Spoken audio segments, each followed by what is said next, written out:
না আর পত্রিকা পড়তে ইচ্ছে করে না।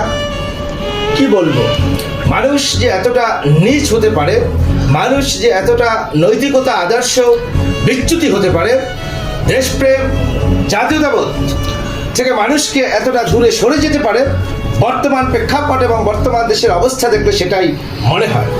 আজকে দেশে যেভাবে মব সৃষ্টি করা হচ্ছে, এদেশে বিচার ব্যবস্থা বলতে কিছু আছে বলে এটা যে একটি সভ্য দেশ এবং এটা যে একটা সভ্য কান্ট্রি, সে অবস্থানে বাংলাদেশ এখন আর নেই। বাংলাদেশ তার অবস্থান থেকে অনেকটাই পিছনে চলে গেছে বলে আমি মনে করি।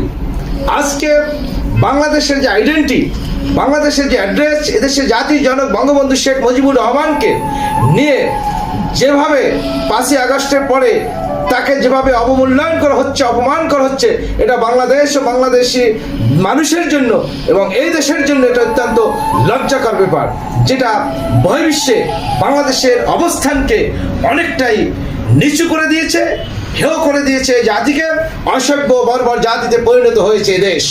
আজকে এদেশের জনকের স্বাধীনতার স্থপতি বঙ্গবন্ধু শেখ মুজিবুর রহমানের ভাস্কর্যকে যেভাবে ভাঙা হয়েছে, যেভাবে অপমান অপদস্থ করা হয়েছে তার প্রতিমূর্তিকে, সেটা বহির্বিশ্বকে এদেশের মানুষকে লজ্জায় ডুবিয়েছে।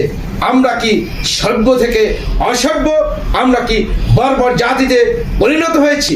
এদেশের মানুষের কোনো পরিবর্তন হয়নি, এদেশের মানুষের ভাগ্যের কোনো পরিবর্তন হবে না।